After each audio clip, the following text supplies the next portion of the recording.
हंताणम नमो सिद्धाणम नमो ऐर्याणम नमो वज्रायाणम नमो लोये सव्वसाहूणम वंदे तु सव्वसिद्धे ध्रुवमचल मनोऽमं गदिं पते वोचामि समय पाहुड मिणमो सुध केवली भणिदम् नमः समय साराय स्वानुभूत्या चकासते चेत स्वभावाय भावाय सर्वभावांतरच्छिदे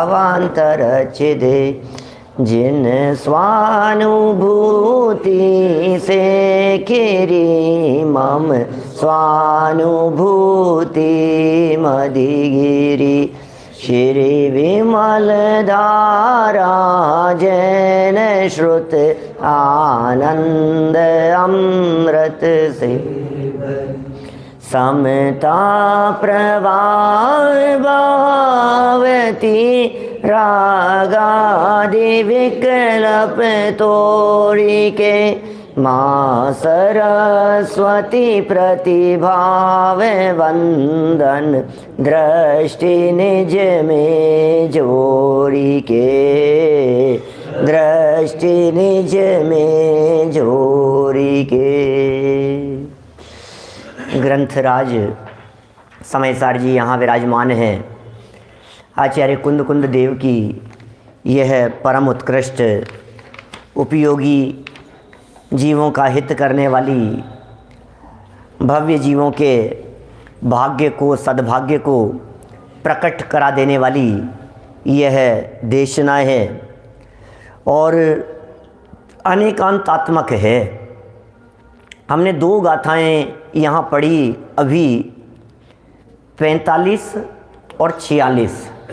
आज 47 48 की तरफ बढ़ेंगे, लेकिन मैं सिर्फ ये दिखाना चाहता हूँ आपको कि 45 नंबर की गाथा में जो कथन किया था वो कथन भी जिनेंद्र भगवान के आधार पर किया था, और 46 नंबर की गाथा में जो कथन किया है वो कथन भी जिनेंद्र भगवान के आधार पर किया है। जिणा बेनती ये 45 में कहा था और जिण वरेहिम ये 46 नंबर गाथा में कहा है। मैंने 45 नंबर गाथा में कहा था कि ये 8 प्रकार के कर्म, ये 9 कर्म, ये सब पुद्गल के हैं, ये जिनेंद्र भगवान ने कहा है ना।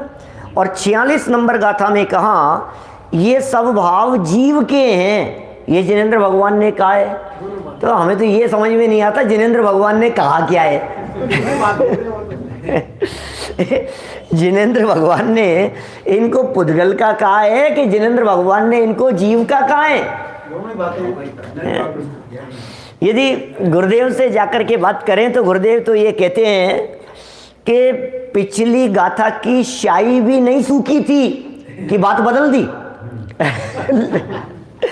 लिखते लिखते पिछली गाथा जो लिख रहे थे, क्योंकि वो तो डबो डबो करके लिखते थे, शाई कलम से चलता था ना इस तरह का, या ताड़ पत्रों पर लिखेंगे तो वो बात अलग है, लेकिन ये शाई भी नहीं सूखी उनकी।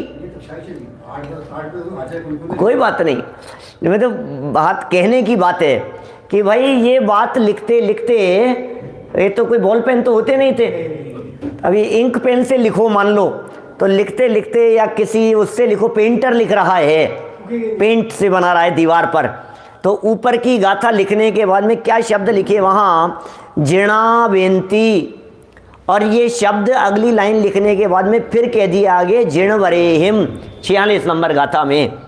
तो बोले पिछली बात पूरी भी नहीं हुई, वो बात हृदय में इसके जची नहीं, समझी नहीं है। जो कुछ भी हुआ था शिष्य के कर्णेंद्री का विषय बनते बनते ही आपने बात बदल दी। हमें तो समझ में नहीं आ रहा है, हम तो बहुत ज़्यादा कंफ्यूज हो गए।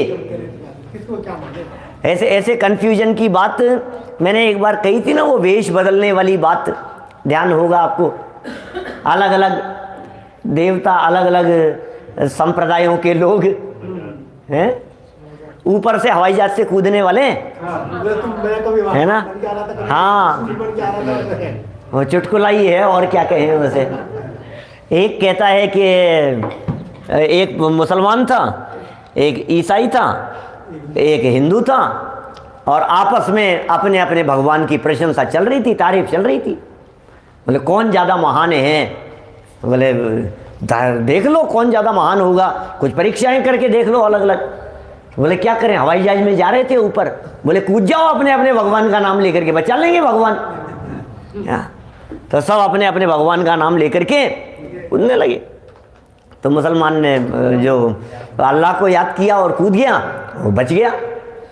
और दूसरा जो था उसने गॉड को याद किया, वो भी जो दूसरे धर्म वालों की बात मान लो सब। तो जो हिंदू था उसने भी वहाँ से कूदते समय हनुमान जी को भी याद कर लिया, महादेव जी को भी याद कर लिया, राम भगवान को भी याद कर लिया, शंकर, सबको याद करके सबको कूद गया नीचे और मर गया। वो मर करके पहुंचा ऊपर भगवान के पास में, बोले भगवान ये क्या किया आपने, मैंने तो आपको याद किया और मुझे मार दिया। तो बोले मैं क्या करता, तूने जिस समय हनुमान जी की बात कही थी मैं हनुमान बन के बचाने के लिए आ रहा था, इतने में तूने रामचंद्र जी को याद कर लिया तो मैं वेश बदलने लग गया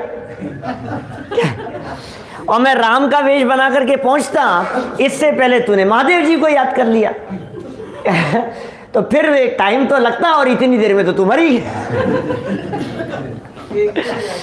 बोले कंफ्यूज कर दिया तूने मेरे को। ऐसी बात हमें यहाँ भी लग रही है। कई लोग ऐसे हो सकते हैं जो ये बात कहेंगे कि पंडित जी क्या बताएं, हम जैसे ही आचार्य देव ने कहा कि ये भाव कौन से, पुद्गल के भाव, अध्यवसानादि भाव, ये सब पुद्गल के हैं, और जैसे ही हमने इनको पुद्गल स्वीकार करने के लिए हम तैयार हुए, इतनी ही देर में आपने कह दिया है कि ये सब भाव जीव के हैं। बड़ा कंफ्यूजन है। सच्ची बात क्या है ये बताओ हमारे को। तो आचार्य देव कहते हैं भाई बात तो दोनों ही सच्ची है, कि नहीं नहीं आप दोनों सच्ची कह रहे हो वो तो ठीक है, भगवान ने क्या कहा है कि दोनों ही बातें भगवान ने कही है। ये जीव के हैं, ये भी भगवान की कही हुई बात है, और ये पुद्गल के हैं, ये भी भगवान की कही हुई बातें, दोनों ही बातें भगवान की है। माने ऐसा नहीं है कि निश्चय नय का कथन तो भगवान का हो और व्यवहार नय का कथन अन्य जीवों का हो। भैया निश्चय नय का कथन भी परमात्मा के द्वारा ही हुआ है, व्यवहार नय का कथन भी परमात्मा के द्वारा ही हुआ है। यह बात अलग है कि परमात्मा माने अरहंत भगवान के निश्चय व्यवहार नए लागू नहीं होते, भगवान के नए नहीं होते, क्योंकि नए श्रुत ज्ञान में होते हैं। नयों का वर्णन, नयों का कथन ये श्रुत ज्ञान का काम है, ये केवल ज्ञान नहीं है। लेकिन वाणी जो होती है, वाणी में विवक्षाएं हुआ करती है। भगवान एकांतवाद का निरूपण करने वाली भगवान की वाणी नहीं है, अनेकांत का निरूपण करने वाली भगवान की वाणी है। माने प्रभु जो भी कहते हैं वो अनेकांतात्मक बात वहाँ निकलती है, द्रव्य पर्यायात्मक बात, उत्पादव्य द्रव्य युक्तम सत्य की बात। वस्तु उत्पादव्य रूप भी है, ध्रुव भी है, ध्रुव रहते हुए भी उत्पादव्य है और उत्पादव्य होते हुए भी ध्रुव है। ये बातें भगवान की वाणी में सहज रीति से आई है। ये आत्मा शरीर से भिन्न है, ये बात भी भगवान की वाणी में है, और ये आत्मा और शरीर ये दोनों एक ही है, ये भी भगवान की वाणी में है। तो फिर आप एक बात बताओ, इन दोनों में से सच्ची तो एक ही होगी। आप दोनों बातें कह रहे हो क्या, और फिर ये कह रहे हो कि भगवान तो ऐसे ऐसे, भगवान तो गोलमोल बात कर रहे हैं, ऐसा लग रहा है हमारे को, ये कैसी बात कर रहे हैं। बोले बातें तो दोनों ही सच्ची है, लेकिन सत्यता के वजन में फर्क है। क्या बातें तो दोनों सच्ची है, लेकिन सच्ची में फर्क है भैया। क्या सच्ची में फर्क है। अपने बच्चे को बच्चा कहा जाता है और भाई साहब के बच्चे को भी अपना ही बच्चा कहा जाता है। क्या अपने परिचितों के बच्चों को भी अपना ही कहा जाता है। अपनी गाड़ी को तो अपना कहते ही हैं, अपने जानने वाले और परिचितों की गाड़ी को भी अपनी गाड़ी कहा जाता है, लेकिन दोनों बातों में वजन में फर्क होता है। यहाँ वजन के फर्क की भी चर्चा करेंगे, ये बतलाएंगे यहाँ। बोले यार ये कैसे कह दिया है आपने, तो आचार्य देव ने उसको स्पष्ट करने के लिए आगे उदाहरण दिया है। और पहला पक्ष तो परमार्थ का था, जिसमें इन सबको पुद्गल का कह दिया गया था। और वो परमार्थ माने सच्चाई क्या है, ये है परमार्थ। उसकी चर्चा आगे चल करके 49 नंबर गाथा में करेंगे, लेकिन एक को परमार्थ कह दिया। परमार्थ से तो पुद्गल हैं, परमार्थ से पुद्गल हैं, परमार्थ से पुद्गल हैं, व्यवहार से जीव के हैं। अध्यवसानादि भाव, रागादि भावों की बात करो, अभी शरीर की बात मत करो। वैसे तो सारों को शामिल किया है यहाँ, 8 को। बोले नहीं नहीं, परमार्थ कह रहे हैं। परमार्थ माने प्रयोजन, परमार्थ माने जिससे सम्यक दर्शन की प्राप्ति हो। परमार्थ माने निश्चय नयाश्रित, उसका नाम है परमार्थ। परमार्थ माने इससे अपना भला हो। परमार्थ किसे कहते हैं, निश्चय किसे कहते हैं, शुद्ध नय किसे कहते हैं, ये बतलाइए आप। तो जवाब दिया शुद्ध नय 11वीं गाथा में। शुद्ध नय भूतार्थ है, अभूतार्थ है व्यवहार नय। कि भूतार्थ किसे कहते हैं, बोले जिसकी शरण गए यह आत्मा सम्यक लहे। जिसकी शरण लेकर के ये आत्मा सम्यक दर्शन को प्राप्त करे, उसे भूतार्थ कहते हैं। जिसका आश्रय लेकर के सम्यक दर्शन की प्राप्ति हो, उससे भूतार्थ कहते हैं। और जिस विषय के आश्रय से सम्यक दर्शन नहीं हो, उसे अभूतार्थ कहते हैं। क्योंकि व्यवहार नय के विषय के आश्रय से सम्यक दर्शन नहीं होता, इसलिए व्यवहार नय को अभूतार्थ कहते हैं। और चूंकि निश्चय नय के विषय के आश्रय से सम्यक दर्शन होता है, इसलिए उसे भूतार्थ कहते हैं। ध्यान देना, निश्चय नय के आश्रय से नहीं, निश्चय नय के विषय के आश्रय से। कहीं कहीं शास्त्र में निश्चय नय के आश्रय भी लिख दिया हो, तो उसका अर्थ निश्चय नय का आश्रय नहीं समझना, निश्चय नय के विषय का आश्रय समझना। क्योंकि निश्चय नय और निश्चय नय का विषय फर्क है। निश्चय नय तो श्रुत ज्ञान की पर्याय है, और निश्चय नय का जो विषय है वो त्रिकाली ध्रुव आत्मा है। वो त्रिकाली ध्रुव आत्मा को, अभेद अखंड आत्मा को, उसको निश्चय नय कह देते हैं, लेकिन वास्तव में वो निश्चय नय का विषय है।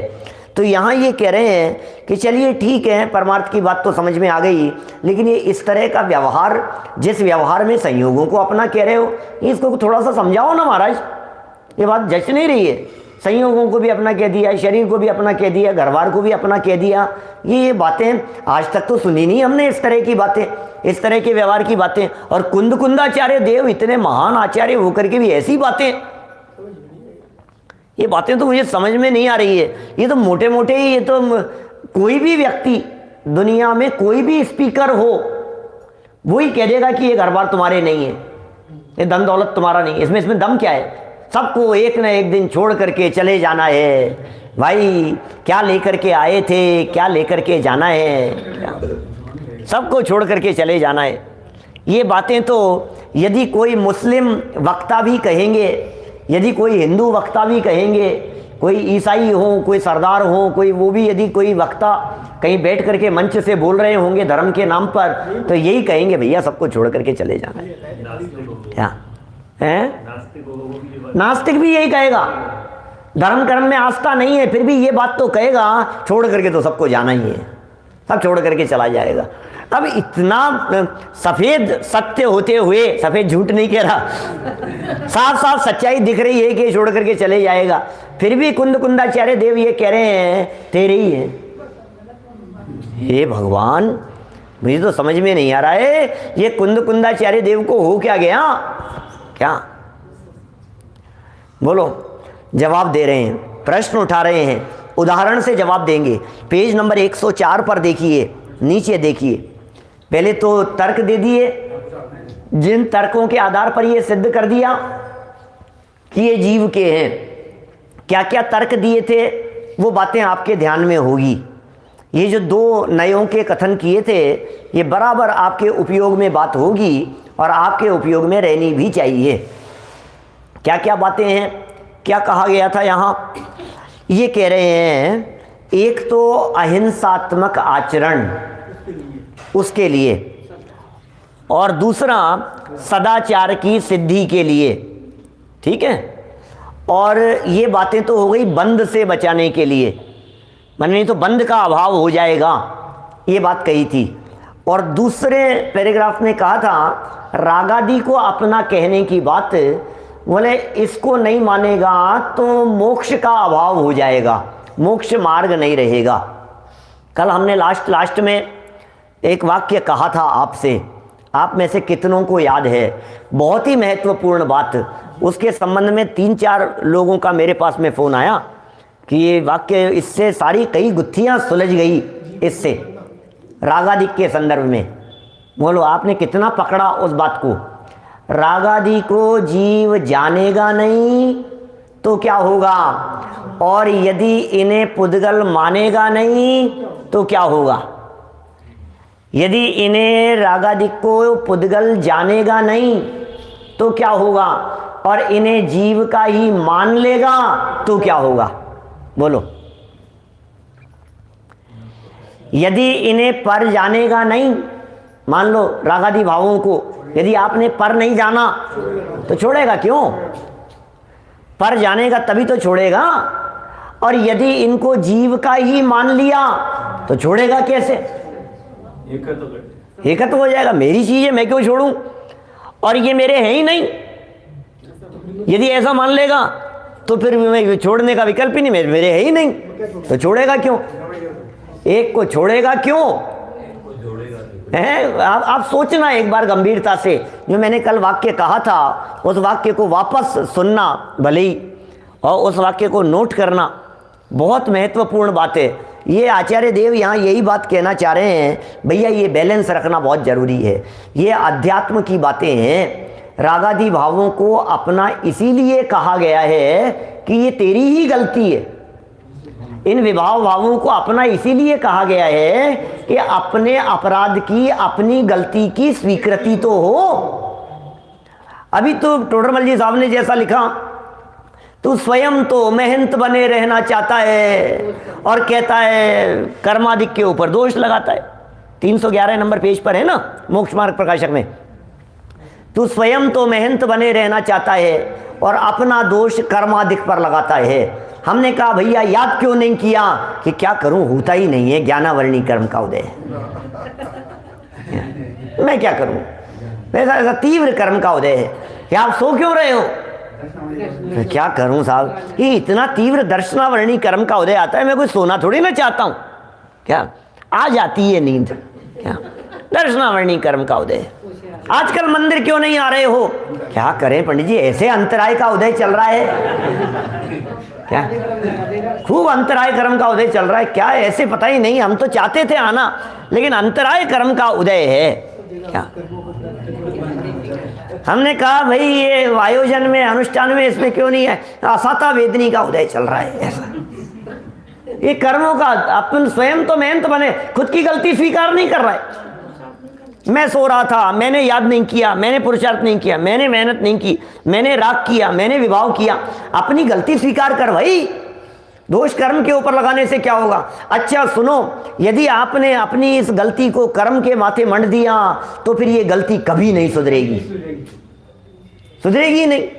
आपने इनको यदि पुद्गल का ही कह दिया, यदि पुद्गल ही है साहब, ये तो सर्वथा पुद्गल ही है, यदि आपने ये कह दिया तो अब ये गलती सुधरेगी कैसे, जरूरत ही नहीं है। जब मेरी गलती ही नहीं है तो मैं सुधारूंगा क्यों, इतनी बड़ी प्रॉब्लम खड़ी हो जाएगी। और यदि कदाचित ऐसा कहने पर कि नहीं नहीं ये तो पुद्गल के मानने पर इतनी बड़ी समस्या हो जाएगी कि अपनी गलती नहीं मानेंगे तो इतनी बड़ी समस्या हो जाएगी, तो फिर एक काम करता हूं, मैं इनको अपना ही मान लेता हूं कि तू यदि अपना मानेगा तो छोड़ेगा क्यों, छोड़ेगा कैसे। अब जो चीज अपनी होती है वो छूटती थोड़ी ना। इसलिए इतना बैलेंस रखने की बात करते हैं। ये वीतरागी संतों द्वारा कही गई बात में अपना जानना भी और अपना मानना भी नहीं। अपना जानना इसलिए कि अपनी ही गलती है, और अपना मानना इसलिए नहीं कि छोड़ देने योग्य है, इसलिए अपना नहीं मानना। अपना है लेकिन छोड़ देने योग्य है, ये समझ लीजिए आप। रागादि भाव अपने हैं या नहीं, कि अपने हैं तो बनाए रखूं कि नहीं, छोड़ देने योग्य है, कमी है, छोड़ देने योग्य। बहुत उदाहरणों से ये सारी बातें कही जा सकती है, समझाई जा सकती है। आचार्य देव यहाँ स्वयं ही उदाहरण देकर के बात कर रहे हैं, क्योंकि शिष्य भी ये कह रहा है कि भाई उदाहरण देकर के समझाओ। ये कौन सा नए है, ये कौन सा ऐसा कौन सा व्यवहार आ गया है, इस व्यवहार की क्या ज़रूरत है, इस व्यवहार की ज़रूरत बतला रहे हैं। यहाँ 104 नंबर पेज नीचे 46वीं गाथा पूरी हो जाने के बाद अब ये आगामी 2 गाथाओं की उत्थानिका में कुछ बात कहते हैं।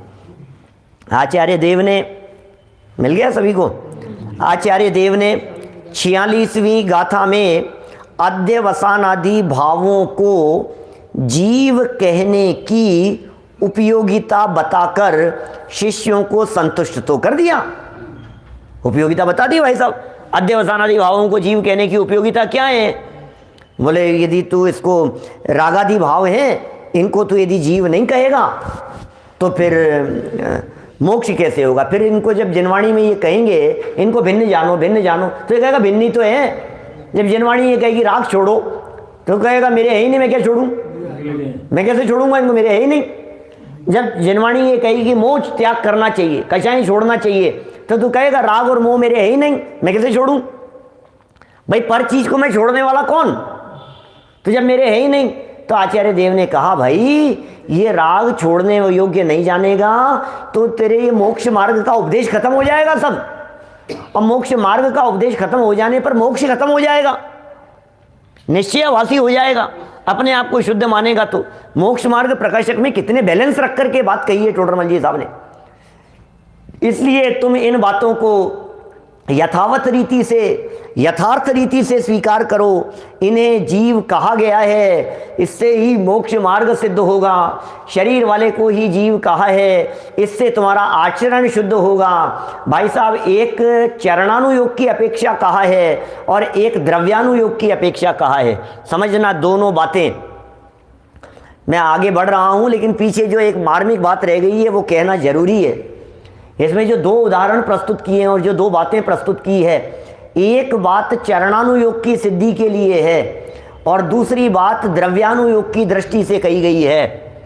चरणानुयोग और द्रव्यानुयोग ये दोनों का जानना, इन दोनों की गहराई जानना, इन दोनों का प्रयोजन जानना ये कंपलसरी है। चरणानुयोग और द्रव्यानुयोग इन दोनों के बिना ये जीव मोक्ष मार्गी नहीं होता, मुक्ति की प्राप्ति नहीं कर पाएगा। इतने जरूरी हैं ये दोनों। माने चरणानुयोग के बिना तुम आचरण नहीं पाल सकोगे, आचरण भी जरूरी है क्या। और द्रव्यानुयोग के बिना ये रागादिक के साथ में अपना कैसा क्या रिलेशन है इसे जानना भी जरूरी है। राग और आत्मा की चर्चा करना ये द्रव्यानुयोग की चर्चा है। जैसे देखो हम जब अनुयोग जब पढ़ाते हैं तब कई एंगल से अनुयोगों की चर्चा करते हैं। मुझे अभी अनुयोग नहीं पढ़ाने हैं लेकिन अपनी इस प्रयोजनभूत बात को जरूर वहाँ मैं घटित करके बतलाना चाहता हूँ आपको। द्रव्य कर्म, भाव कर्म और नो कर्म, 3 कर्म है और इन्हीं की चर्चा चल रही है यहाँ। द्रव्य कर्म, भाव कर्म, नो कर्मों की चर्चा चल रही है रमेश पुरीचा जी साहब। तो ये द्रव्य कर्मों की चर्चा करने वाला होता है करणानुयोग, भाव कर्मों की चर्चा करने वाला होता है द्रव्यानुयोग और नौ कर्म की चर्चा करने वाला होता है चरणानुयोग। क्या चरणानुयोग नौ कर्म की बात करता है, करणानुयोग द्रव्य कर्म की बात करता है और द्रव्यानुयोग भाव कर्म की बात करता है। क्या ख्याल में आ रही है क्या बात।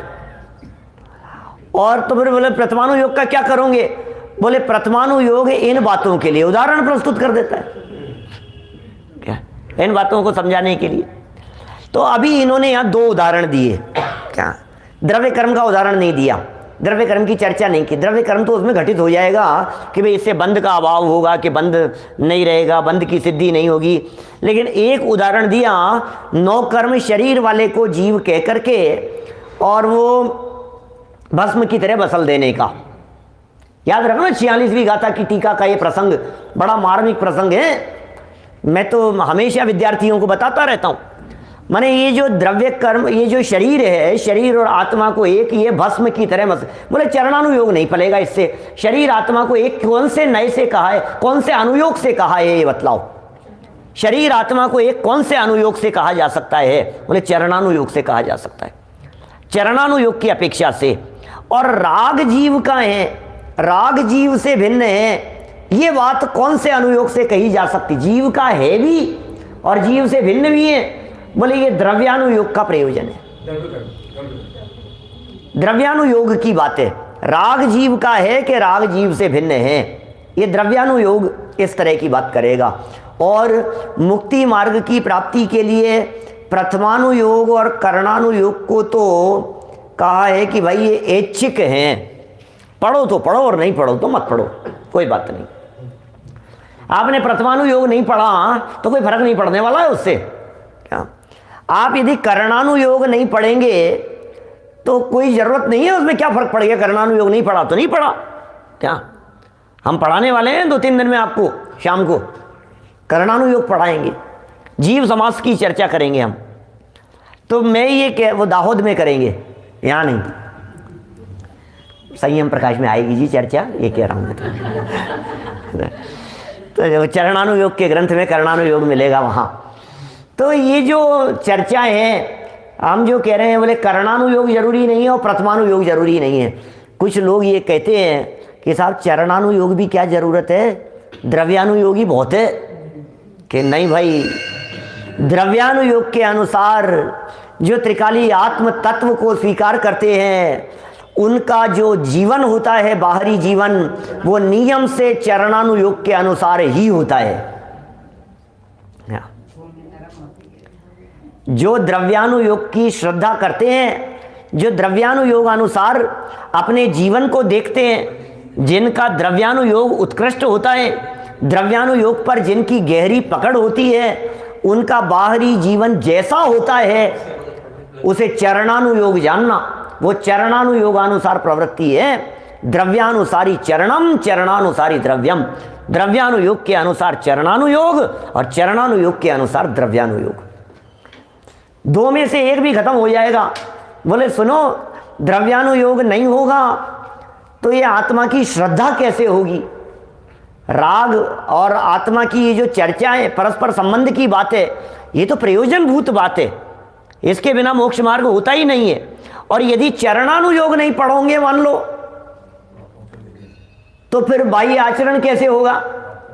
फिर हिंसा अहिंसा का पालन कैसे हो पाएगा? फिर जीवन में सदाचार का पालन कैसे हो पाएगा? फिर कैसे निभेगी बातें?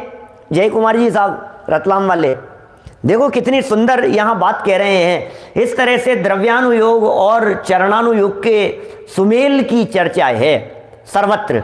चरणानुयोग के बिना ये जीव मुनिराजों और श्रावकों के योग्य आचरण को जानेगा नहीं तो अपनाएगा कैसे?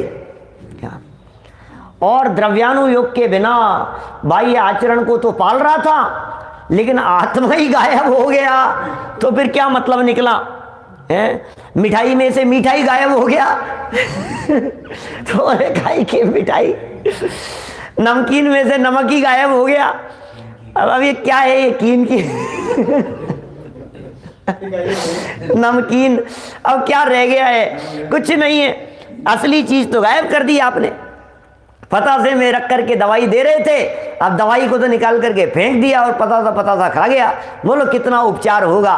बोले कुछ उपचार नहीं होने वाला है, सब खत्म कर लिया तुमने। देखिए इस तरह से ये कह रहे हैं 46वीं गाथा में, आचार्य देव ने 46वीं गाथा में अध्यवसानादि भावों को, इस 46वीं गाथा में अध्यवसान आदि जितने भी भाव थे, इन सब भावों को जीव कहने की उपयोगिता है, अनुपयोगी कथन नहीं किया है भगवान ने। जिनेंद्र देव ने अनुपयोगी बात तो नहीं बतलाई है, इसकी उपयोगिता बतलाई है।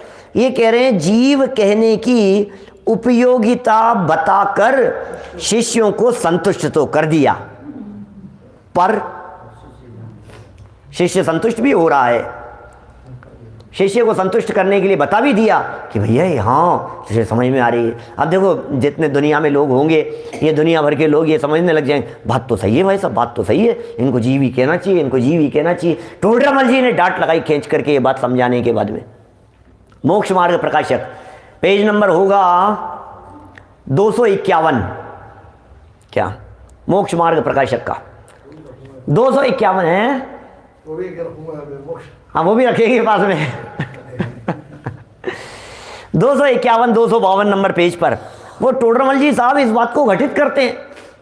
वो कहते हैं व्यवहारी जनों को व्यवहार की भाषा में समझाया जाता है। यदि ये व्यवहार की बात नहीं समझाएंगे और यदि सिर्फ जीव जीव जीव ऐसा ही कहते रहेंगे तो समझ ही नहीं पाएगा बेचारा।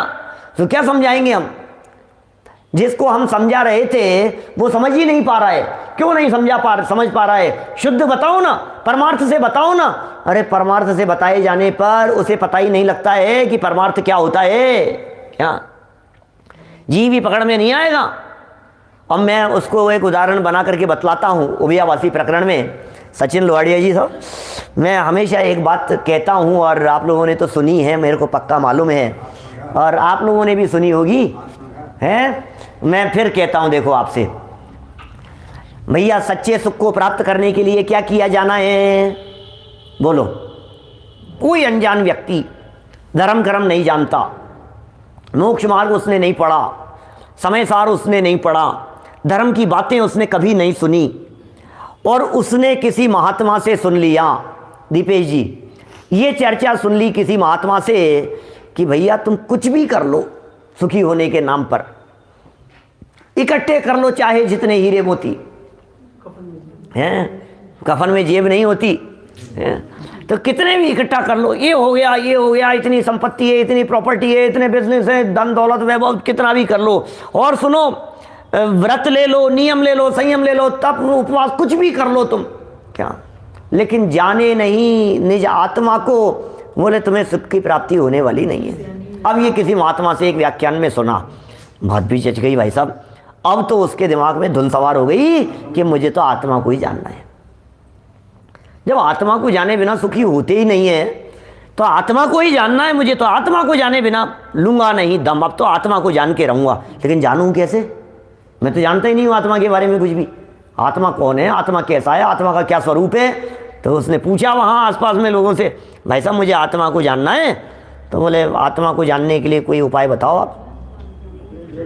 तो बोले आप एक काम करो, आपको यदि आत्मा को जानना है तो आप जयपुर चले जाओ और वो टोडरमल स्मारक चले जाओ। आत्मा को जानने के लिए इससे बेस्ट जगह आपको हिंदुस्तान में नहीं मिलेगी। अरे मैं तो बेस्ट जगह ही जाऊंगा सीधा।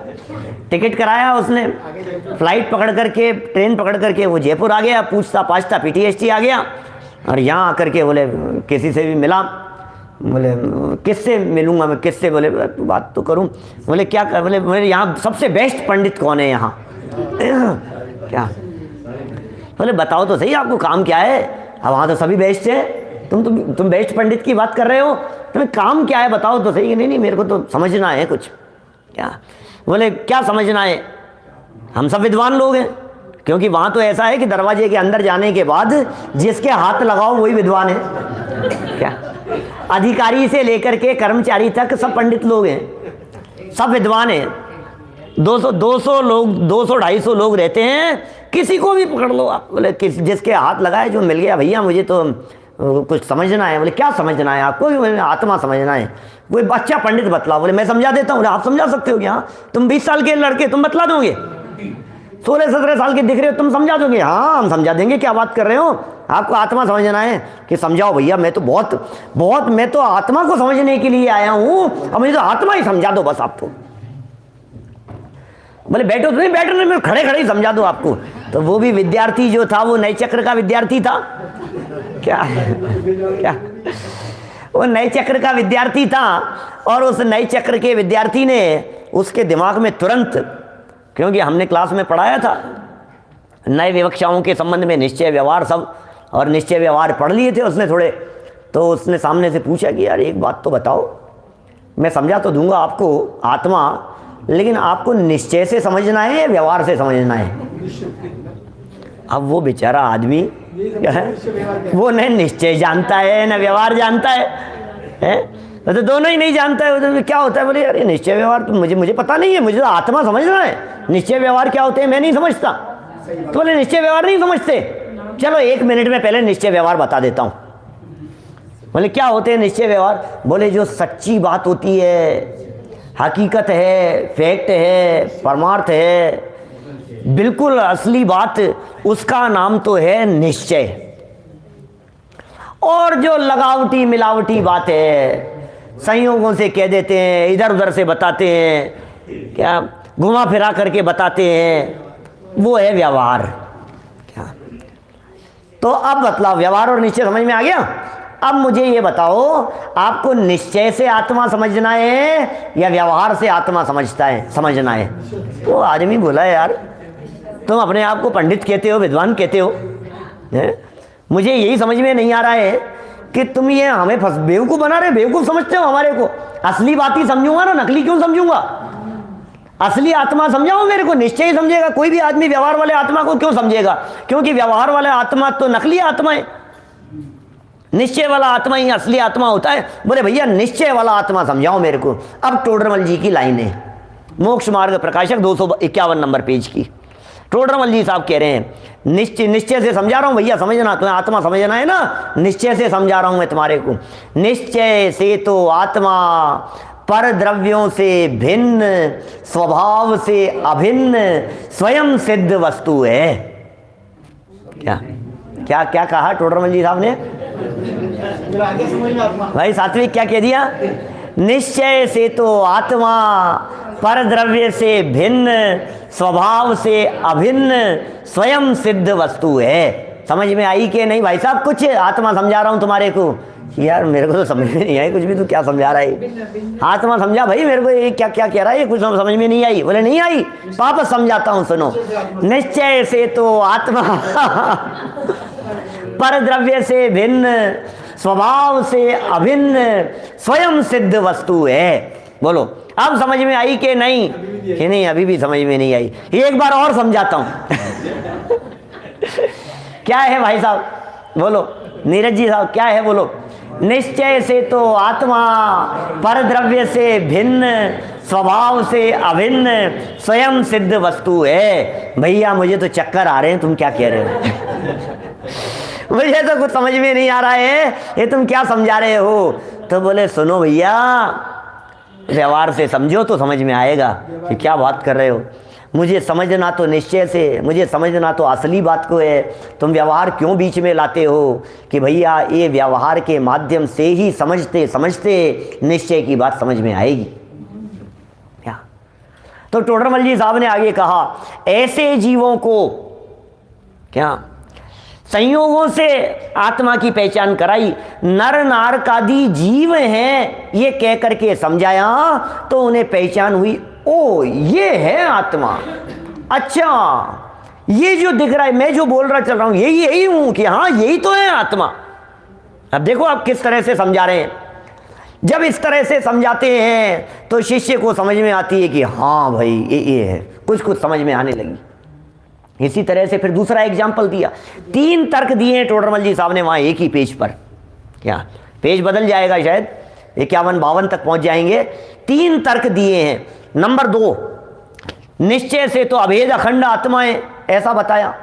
अब अभेद अखंड भी समझ में नहीं आ रहा, तो फिर उस जीव को व्यवहार से ज्ञान दर्शन चारित्र आदि के भेद करके समझाया तो समझ में आया। आत्मा में ज्ञान है, दर्शन है, ऐसे भेद करके समझाया। फिर एक तीसरा एग्जाम्पल दिया, निश्चय से तो वीतराग भाव ही मोक्ष मार्ग है। ये वीतराग भाव मोक्ष मार्ग है। फिर बोले जो वीतराग भाव कहने से नहीं समझेंगे उसका क्या होगा? तो बोले फिर उसको परद्रव्य का निमित्त मिटने की सापेक्षता द्वारा व्रताधिक को मोक्ष मार्ग कहा। ये व्रत यही मोक्ष मार्ग है, ये शील संयम का पालन यही मोक्ष मार्ग है। ये सब क्यों कहा? कि परद्रव्य का निमित्त मिटने की सापेक्षता द्वारा। ये 3 बातें टोडरमल जी साहब ने वहां कही, लेकिन अब टोडरमल जी का परंतु लगता है यहां इसके बाद। क्या अब टोडरमल जी का ये भाषा बदलती है। अब टोडरमल जी दृष्टि बदल करके बात करते हैं। अब टोडरमल जी साहब ये क्या कहते हैं, समझना जरा, बहुत मार्मिक बात।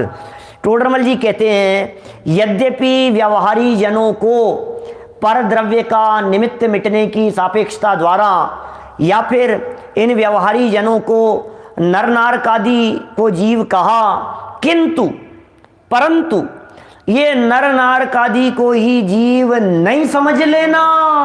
ओहो, समझ में आ रही है क्या बात?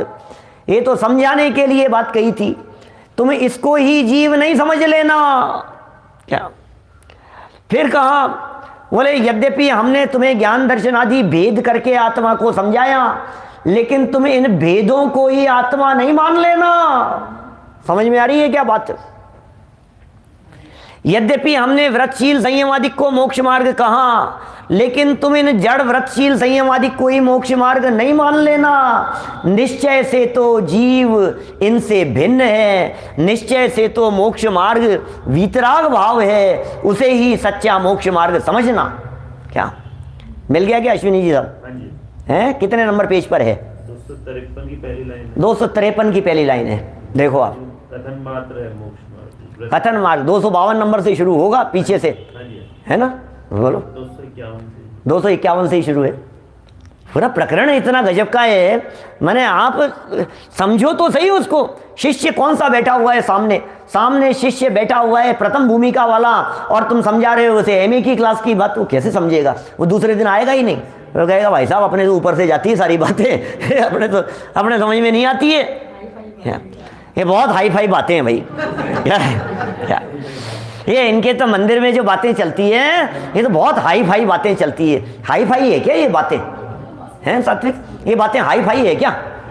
क्या देखो क्या लिखा है, पढ़ के सुनाऊं क्या? लाइए देखो, मैं आपको यहाँ से प्रकरण पढ़ करके सुनाता हूँ। मोक्ष मार्ग प्रकाशक खोल दिया हमारे 251 नंबर पेज, 251 नंबर पेज की लास्ट लाइन है। वैसे व्यवहार नयो नानुसर्तव्य, 8वीं गाथा को समझाते हुए, 8वीं गाथा का उदाहरण देते हुए, और 252 नंबर पेज पर इसका अर्थ है।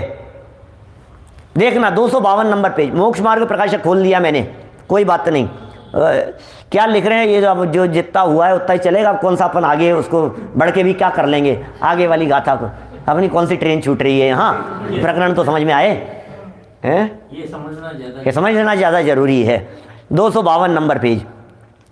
इस निश्चय को अंगीकार करने के लिए व्यवहार द्वारा उपदेश देते हैं, परंतु व्यवहार नए है सो अंगीकार करने योग्य नहीं है। गजब ही हो गया। क्या कह रहे हैं? निश्चय को अंगीकार करने के लिए व्यवहार से उपदेश दे रहे हैं, लेकिन व्यवहार को अंगीकार करने योग्य नहीं है। यह अंगीकार करने योग्य नहीं है। तो समाधान प्रश्न उठाया, व्यवहार बिना निश्चय का उपदेश कैसे नहीं होता, और व्यवहार ने कैसे अंगीकार नहीं करना? अब इसका जवाब, निश्चय समाधान। निश्चय से तो आत्मा पर द्रव्यों से भिन्न, स्वभाव से अभिन्न स्वयं सिद्ध वस्तु है। उसे जो नहीं पहचानते उनसे इसी प्रकार कहते रहे तब तो वे समझ नहीं पाए। इसलिए उनको व्यवहार नए से शरीर आदि परद्रव्यों की सापेक्षता द्वारा नर नारक पृथ्वी का आदि रूप जीव के विशेष किए। तब मनुष्य जीव है, नारकी जीव है इत्यादि प्रकार सहित उन्हें जीव की पहचान है। तब समझ में आया ये मनुष्य जीव है, ये तिर्यंच जीव है, ये हाथी घोड़े कुत्ता बिल्ली ये सब जीव हैं भैया। ये जो कबूतर चिड़िया उड़ते दिखाई देते हैं ये सब जीव हैं। क्या अनुपचरित असद्भूत से, है ना? असद्भूत व्यवहार ने कह दो, नहीं ज़्यादा लगाना हो आपको तो असद्भूत व्यवहार ने से इनको जीव कहा है। देखो तब उसे पहचान हुई कि अच्छा अब समझ में आया जीव क्या होता है, अब समझ में आया आत्मा क्या होता है। समझ में नहीं आ रहा था मेरे को, तो आत्मा आत्मा कह रहे थे आप बार बार में। फिर दूसरा, अथवा अभेद वस्तु में भेद उत्पन्न करके, वस्तु तो अभेद है, वस्तु तो अखंड है। अब हमने कहा आत्मा कैसा है, बोले अखंड। बोले आत्मा कैसा है, बोले अखंड। बोले आत्मा कैसा है, बोले अभेद। बोले अभेद माने क्या, ये तो बताओ काई का अभेद। तो बोले देखो, तो फिर ये कह रहे हैं जो उसे नहीं पहचानते उनके लिए क्या कहा, अभेद वस्तु में भेद उत्पन्न करके ज्ञान दर्शन आदि गुण पर्याय रूप जीव के विशेष किए। ज्ञान दर्शन आदि भाई जानने वाला जीव होता है, देखने वाला जीव होता है, जानने देखने वाले जीव के विशेष किए। तब जानने वाला जीव है, देखने वाला जीव है इत्यादि प्रकार सहित उसको जीव की पहचान हुई। 2 उदाहरण हो गए। अब तीसरा उदाहरण दिया टोडरमल जी साहब ने, निश्चय से तो वीतराग भाव मोक्ष मार्ग है।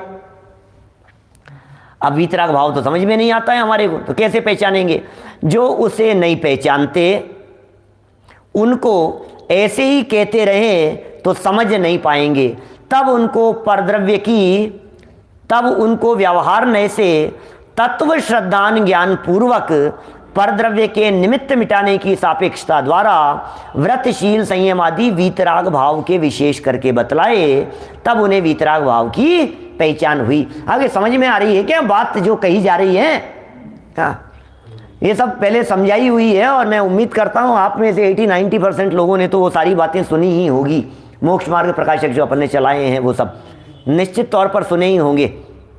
अब टोडरमल जी साहब आगे, इसी प्रकार अन्यत्र भी व्यवहार बिना निश्चय का उपदेश न होना जानना तथा।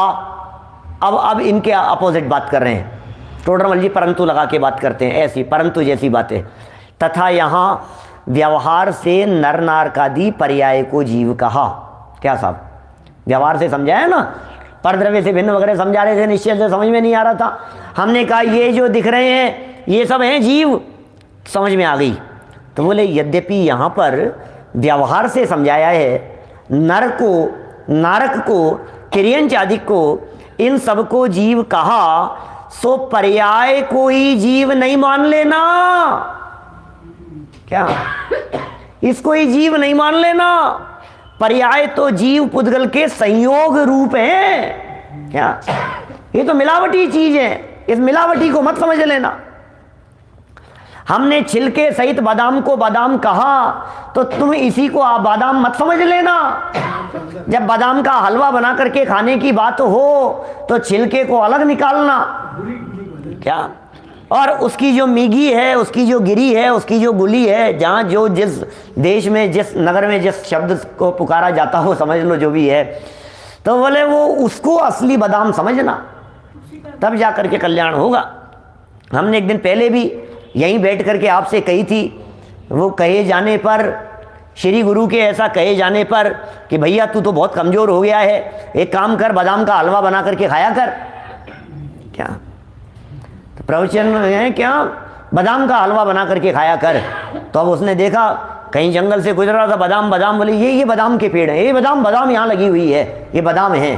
तो बादाम के वृक्षों को भी बादाम कहा जाता है, पेड़ को भी बादाम कहते हैं, छिलके सहित बादाम को भी बादाम कहते हैं, और उसकी जो असली निकल करके अंदर जो उसकी गिरी गुली आती है, क्या उसे भी बादाम कहा जाता है। अब कौन से बादाम का हलवा बना करके खाना है? तू पत्तों को पीस के खाएगा तो क्या होगा? और कमजोर हो जाएगा, बीमार पड़ जाएगा। देखिए ये कह रहे हैं, सो नर नारकादि को जीव कहा, सो पर्याय ही को जीव नहीं मान लेना। पर्याय तो जीव पुद्गल के संयोग रूप है, वहां निश्चय से जीव द्रव्य भिन्न है, उसी ही को जीव मानना। जीव के संयोग से शरीर आदि को भी उपचार से जीव कहा, सो कथन मात्र ही है, परमार्थ से शरीर आदि जीव होते नहीं, ऐसा श्रद्धान करना। बोलो, ये टोडरमल जी की दृष्टि है भाई साहब। ये 46 नंबर की गाथा में जो बात कही जा रही है वो भी बता रहे हैं, उदाहरण देकर के जीव भी समझा दिया, और फिर आगे इनका जब निषेध करेंगे कि तुम ऐसा ही मान करके बैठ जाओगे तो तुम तो बहिरात्मा हो। देह जीव को एक गिनने वाला जीव ये बहिरात्मा जीव है, पापी है वो तो। दूसरे और तीसरे उदाहरण को भी इसी तरह से घटित किया है। चलिए पढ़ देता हूं यहां 1 मिनट। तथा अभेद आत्मा में ज्ञान दर्शनादि भेद किए, ज्ञान दर्शनादि भेद किए, सो भेद रूपी नहीं मान लेना, क्योंकि भेद तो समझाने के लिए किए, भेद तो समझाने के लिए किए। बच्चे को यदि कोई चीज पढ़ा रहे हैं, समझ लो आप कोई अक्षर पढ़ा रहे हैं तो कैसे पढ़ाते हैं उसको? छोटे बच्चों को क कबूतर वाला है, अ अनार वाला मैं मकान या जो भी है, कमल पढ़ाना है उसको, तो बच्चे ऐसे ही पढ़ते हैं, छोटे छोटे बच्चे। मैंने नहीं, कमल है तो फिर बहुत सही पढ़ दिया। क्या? हाँ, पूरे कमल को पढ़ते समय भी वो कबूतर वाला, मैं मकान वाला, मुझे तो आता ही नहीं है। ले लड्डू वाला, ऐसे ऐसे पढ़ करके फिर कमल है, फिर क्या ए में ऊ की मात्रा, इसमें ऊ की, ऐसे पढ़ते हैं छोटे छोटे से बच्चे। तो बोले समझदार हो जाने के बाद में अब ऐसे नहीं पढ़ना, क्योंकि ऐसे पढ़ना तो समझने के लिए कहा था भाई, ये बातें तो समझने के लिए बतलाई थी। तुम इन्हीं को यदि ऐसा ही मान लोगे तो तुम असली बात को समझ नहीं पाओगे। इसी तरह से फिर तीसरा पैराग्राफ की बात करता हूं, समय हो गया अपना। परद्रव्य का निमित्त मिटने की अपेक्षा से व्रतशील संयम आदि को मोक्ष मार्ग कहा, सो इन्हीं को मोक्ष मार्ग नहीं मान लेना, क्योंकि परद्रव्य का ग्रहण त्याग आत्मा के हो तो आत्मा परद्रव्य का ही कर्ता धर्ता हो जाए, परंतु कोई द्रव्य किसी अन्य द्रव्य के अधीन है नहीं, इसलिए आत्मा अपने भाव रागादि के उन्हें छोड़कर वीतरागी होता है। माने जो आत्मा वीतरागी होगा तो इन्हें छोड़ करके वीतरागी होगा। इतनी मार्मिक बातें हैं भाई, ये समय सार है। इसलिए टोडरमल जी ने जो मोक्ष मार्ग प्रकाशक ग्रंथ लिखा, वो समय सारादि सैकड़ों ग्रंथों को पढ़कर उनका निचोड़ निकाल करके वो बात लिखी है। नए विवक्षा नहीं समझे, अपेक्षाओं को नहीं समझे, जो बात जिस तरह से कही गई है उन बातों को उस तरह से यदि स्वीकार नहीं करे तो अर्थ का अनर्थ कर बैठे भैया। चलिए, उत्थानिका पढ़ दी क्या अपन ने? नहीं पढ़ी है, अब कल ही पढ़ेंगे, चलो कोई बात नहीं। अभी की बात को हम यहीं विराम देते हैं। सब बातों को यथा योग्य रीति से समझकर अपने जीवन में उतारने का प्रयास करें, तभी कल्याण होना संभव है। ओम नमः। एक सूचना फिर देता हूं, कल से सुबह से विशेष आयोजन है। सुबह 7 बजे से हम प्रवचन सार विधान आपको कराने वाले हैं। पीटीएसटी के वार्षिक उत्सव का 10वें वार्षिकोत्सव का विशेष आयोजन है। सुबह 7 से 9 बजे तक प्रवचन सार विधान होगा, और ये तो चलेगा ही, जो चलता है अपना क्रम से समय सार तो अपन पढ़ेंगे ही।